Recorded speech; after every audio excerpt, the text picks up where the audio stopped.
আসসালামু আলাইকুম এভরিওয়ান, আমি অদিতি। সবাইকে আমন্ত্রণ জানাচ্ছি আবার নতুন একটা ব্লগে। তো এই যে এখানে গরমে পড়ার জন্য শাওয়ারের জন্য কিছু নিমা আমি অর্ডার করেছি। এই সাইজগুলো আমি চেয়েছিলাম 6 মাস থেকে 1 বছরের জন্য, কিন্তু দেখি ওরা 1 বছরের সাইজ দিয়ে দিয়েছে।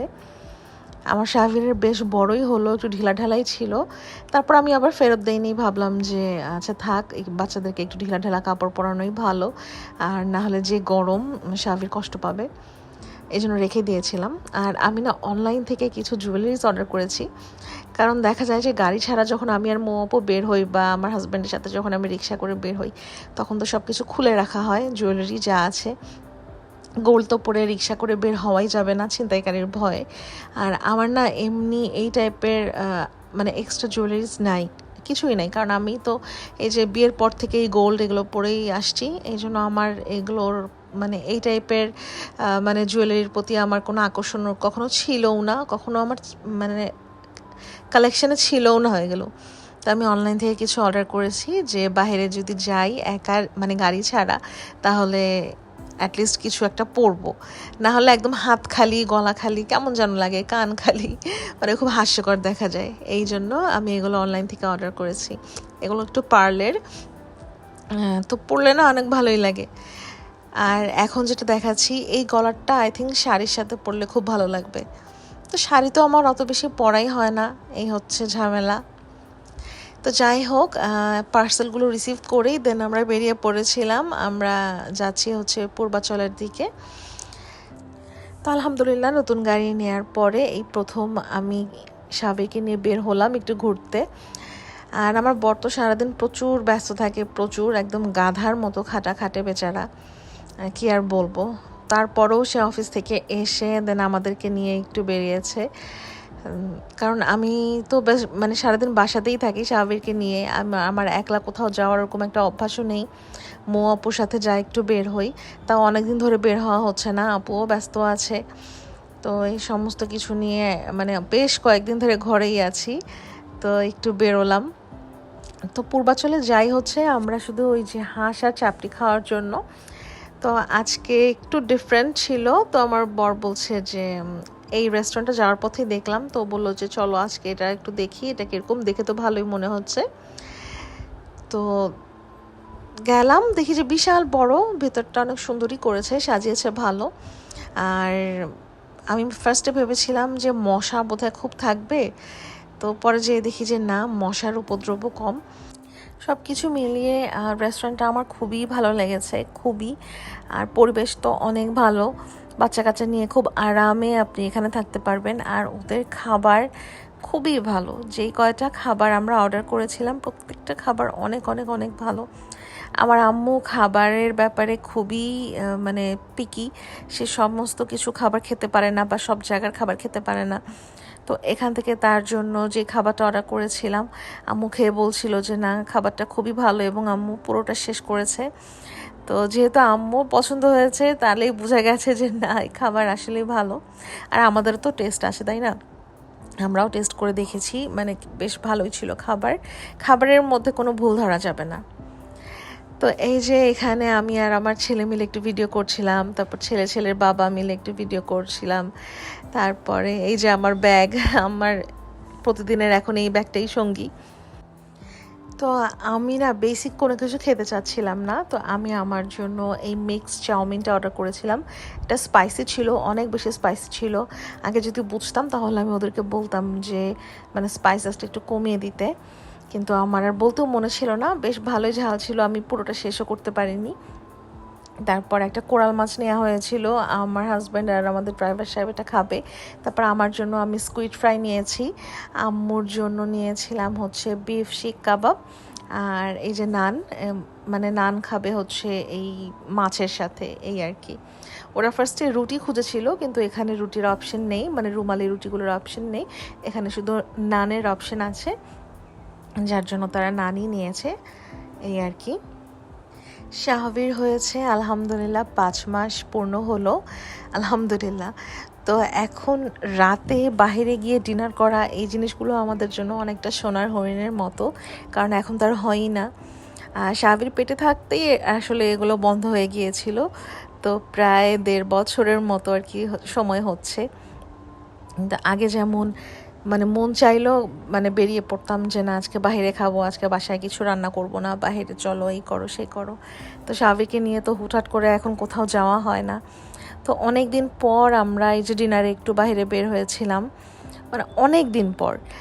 তো মানে খুব ভালো লাগছিল আমাদের কাছে। তো যাই হোক, খাওয়া দাওয়া শেষ করে তো আমরা চলে গেছি বাসায়। আর এটা হচ্ছে তার 2 দিন পরের ভিডিও বোধহয়। তা আমি টেলারের কাছ থেকে তাড়াতাড়ি করে আমার এই ড্রেসটা আমি আনিয়েছি। আরও ড্রেস দেয়া আছে কিন্তু ওগুলো হয়নি। আমি বলেছি যে আমাকে জাস্ট ব্রাউন কালারের ড্রেসটা আপনি আগে দিবেন। তারপর দুপুরের মধ্যে উনি খুব তাড়াতাড়ি করে রেডি করে এটা পাঠিয়ে দিয়েছে, মানে আমি আমার ড্রাইভারকে পাঠিয়েছিলাম, উনি এসে আর কি আমাকে দিয়ে গেল। তো আমরা যাচ্ছি হচ্ছে মাওয়াতে।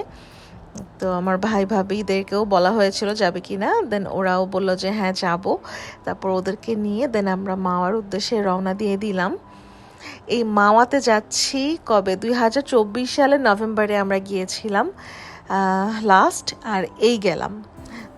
তো মানে অনেক দিন পর পর আসলে এসব জায়গায় আমাদের যাওয়া হচ্ছে।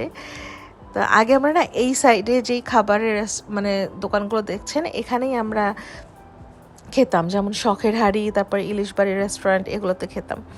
তো আমাদের যিনি ড্রাইভার সাহেব, ওনার পরিচিত একজনের দোকান আছে, তো আজকে উনি আমাদেরকে এখানে নিয়ে আসলেন। তো এটা হচ্ছে মাওয়া ঘাটে, একেবারে একদম ঘাটে নিরিবিলি হোটেল অ্যান্ড রেস্টুরেন্ট। তো যেহেতু আমাদের সোহাগ ভাইয়ের পরিচিত, তো ডাইরেক্ট আমরা এখানেই আসছি। তো এখানে যেটা দেখলাম যে অত বড় বড় সাইজের ইলিশ মাছ নেই। আমরা যেমন এলে মানে বড় ফ্যামিলি একসাথে আসলে একটু বড় সড়ো ইলিশ মাছ নেওয়া হয়, কিন্তু এখানে অত বেশি একটা দেখলাম না, মানে ছোট ছোট সাইজ। কিন্তু ইলিশ মাছগুলোর খুব সুন্দর ঘ্রাণ, মানে একদম খেয়ে বোঝাই যাচ্ছে যেটা অরিজিনাল ইলিশ। তো আমরা এখান থেকে 3টা ইলিশ মাছ নিয়েছি, ছোট ছোট যেহেতু। আর এই মাওয়া ঘাটে এই জায়গাটায় আমি প্রথম আসলাম। তো রেস্টুরেন্টের পেছনেও না রাস্তা আছে, আর তার পারে রাস্তার ওই পাশে হচ্ছে এই যে পদ্মা নদী। মানে এত সুন্দর মানে ভিউ আসছিল, মানে দেখে মনে হচ্ছে কি আমি বোধহয় মানে কক্সবাজারে আসছি। তো আমার আম্মু বলছিল যে এখানটায় এসে খুব ভালো লাগছিল। আগে যেমন ওখানে মানে রাস্তার পাশে যে দোকানগুলোতে আমরা দাঁড়াতাম ওগুলোতে নাকি অত বেশি ভালো লাগতো না, আসলেও অত বেশি ভালো লাগতো না। কিন্তু এই জায়গাটা না অনেক বেশি ভাইব্রেন্ট ছিল, মানে খুবই সুন্দর ছিল। পেছনে আবার দোকান ছিল, মুক্তা টুক্তা এসব হাবিজাবি জিনিস বিক্রি করছে। তো মানে অনেক সুন্দর ছিল, দেখতে খুবই ভালো লাগছিল। তো আপনারা মাওয়াতে যদি আসেন ডাইরেক্ট ফেরিঘাটের এদিকে আসলে এই টাইপের দোকানগুলো পেয়ে যাবেন। আর এখানে অনেক মজা লাগে আসলে, মানে রাস্তার পাড়ের ওই দোকানগুলোর থেকে। তো এই যে এখানে সমস্ত কিছু হয়েও গেছে।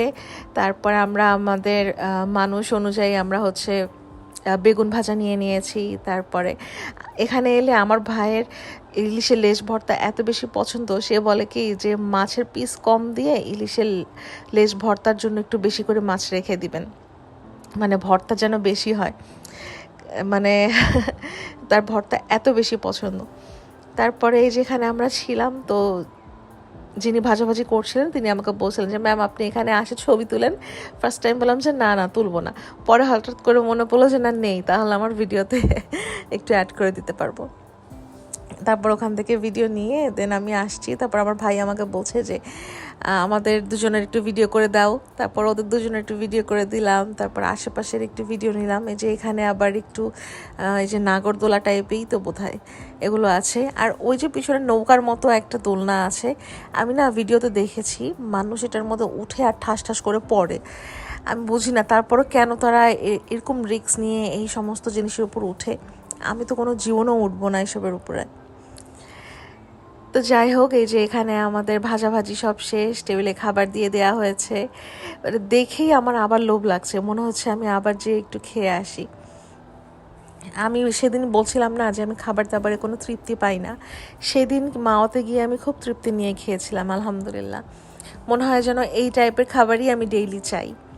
তো ইলিশ মাছ আমাদের জন্য ডিম ছাড়া একেবারেই চলে না, তো ইলিশ মাছ কিনলে ডিম থাকতেই হবে।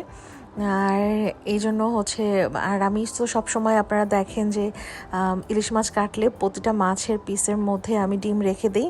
তো মাওয়াতে কী করে ডিমটা বের করে ফেলে। তো কিন্তু যখন আবার খাওয়ার সময় যখন বসি তখন আবার সবাইকে ঠিকভাবে সেই ডিমটা আবার দেওয়া হয় না। আর ডিমের প্রতি আমাদের প্রত্যেকেরই একটা লোভ আছে, এই জন্য আমি এবার বলেছি যে প্রত্যেকটা পিসের মধ্যে আপনি ডিম রাখবেন, ডিম বের করবেন না। তো সেভাবে আর কি করেছিল। তো খাওয়া দাওয়া শেষ করে আমরা ওই যে দোকানের পেছনের রাস্তায় চলে গিয়েছিলাম, ওখানে চায়ের দোকান আছে, এখানে বসে আমরা একটু চা খাচ্ছিলাম। মানে এত সুন্দর, আমার বর আর আম্মু মিলে বলছিল মনে হচ্ছে যেন আমরা মিনি কক্সবাজার চলে আসছি, একদম মানে অন্যরকম। তারপরে এই যে এখানে চাটা খেয়ে তারপর আমরা হচ্ছে যেই দোকানে ইলিশ খেয়েছি সেই মালিকের সাথে আমার বর একটু গল্প করছিল। এরপরে এই যে আমরা বাসার দিকে রওনা দিয়ে দিলাম। তো এনিওয়েজ, এই ছিল আমার আজকের ব্লগ ভালো লাগলে অবশ্যই like, comment, share and subscribe করে দিতে পারেন। দেখা হবে ইনশাআল্লাহ নেক্সট ব্লগে। টিল দেন টেক কেয়ার, আল্লাহ হাফেজ।